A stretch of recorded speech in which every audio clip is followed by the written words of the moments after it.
চলো মনিকা, আজ টুনিকে বোকা বানিয়ে আসি। কিন্তু রঘু কিভাবে?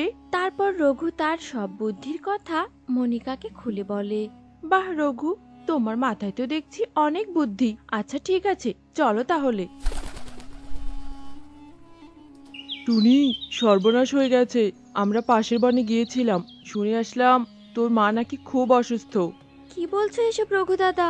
আমার মা অসুস্থ হয়েছে, কিন্তু একবারও তো ফোন করে বললো না। শরীর অসুস্থ থাকলে কি আর এত কিছু মনে থাকে নাকি? আমাদের কথা বিশ্বাস না হলে বাড়িতে গিয়ে দেখে আসতে পারিস। তা তো অবশ্যই, আমি এক্ষুনি মার কাছে যাব। টুকি তো খেলতে গেছে, ওকে নিয়ে ওই দিক দিয়েই যাব।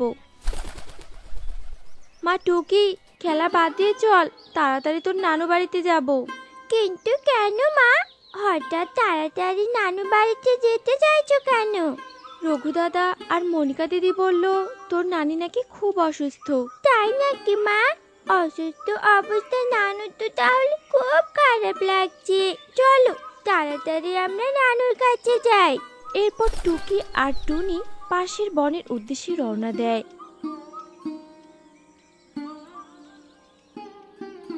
আর তারা উঠতে উঠতে এক পর্যায়ে পাশের বনে পৌঁছে যায়। আরে মা টুনি, দিদি ভাই, হঠাৎ তোরা বাড়িতে আসলি যে? ফোন করে তো কিছুই বললি না। মা, তোমার শরীর খারাপের কথা শুনে ছুটে চলে এসেছি, ফোন করার কথা আর মনে নেই।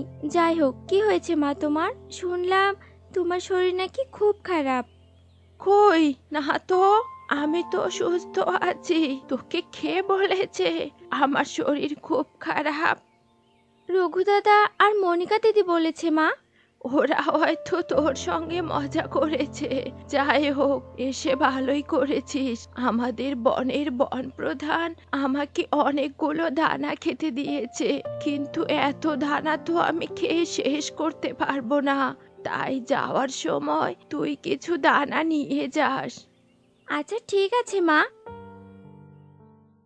হা হা হা হা হা। মনিকা, টুনিকে কি বোকাটাই না বানালাম। টুনি বুঝি জোরে জোরে উঠতে উঠতে ক্লান্ত হয়ে গেছে।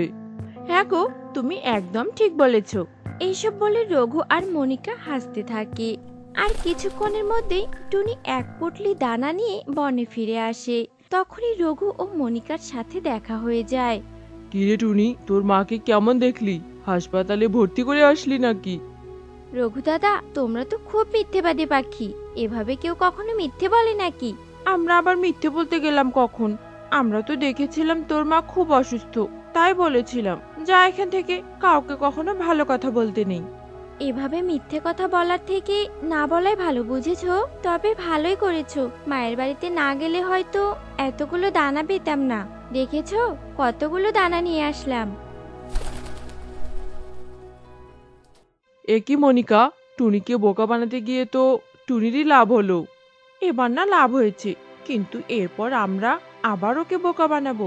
তখন দেখবে কিছু লাভ হবে না, বরং ও বোকা হবে। কিন্তু কিভাবে মনিকা? আমার মাথায় আরো একটা বুদ্ধি এসেছে। সেই বুদ্ধিতে কাজ করলে টুনি নিজেও বোকা হবে, আর টুনিকে দেখে সবাই বোকা বলবে। এরপর মনিকা তার বুদ্ধির কথা খুলে বলে। তারপর তারা সেখান থেকে চলে যায়। আর এভাবেই সেই দিন কেটে যায়। পরদিন সকাল হতেই রঘু আর মনিকা কাক একটি হাঁড়ি নিয়ে নদীর পাড়ে চলে আসে।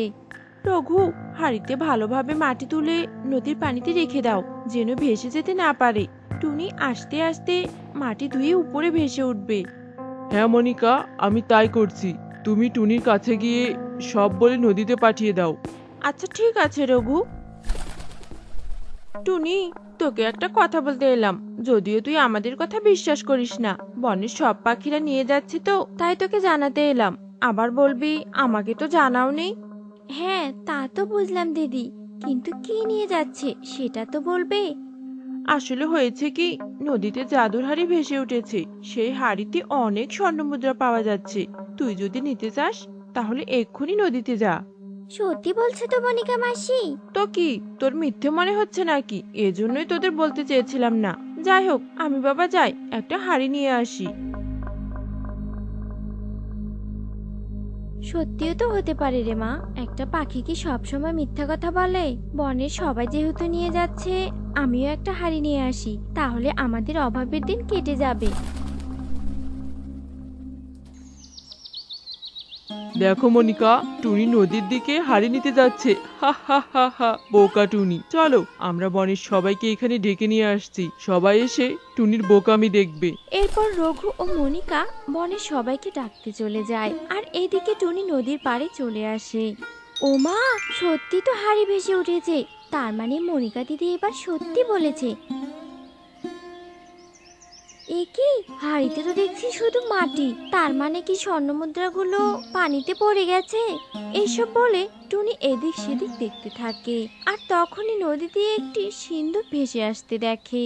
এ কি, নদীতে তো দেখছি সিন্দুক ভেসে যাচ্ছে, আমি বরং সিন্দুকটা নিয়ে আসি। কি ব্যাপার, মা এখনো বাড়ি আসছে না কেন? মনে হয় কোনো বিপদে পড়েছে, আমি বরং নদীতে যাই। শোনো সবাই, টুনি পাগল হয়ে গেছে। এখানে দাঁড়িয়ে থাকলে টুনির পাগলামি দেখতে পাবে। আমাদের বলেছে টুনি একটা স্বপ্ন দেখেছে, নদী নাকি ওকে একটা সোনার হাড়ি দেবে, সেটাই নিতে গেছে। তোমরাই বলো, নদী কখনো সোনার হাড়ি দিতে পারে নাকি? না তো, সত্যি দেখছি টুনির মাথা পাগল হয়ে গেছে।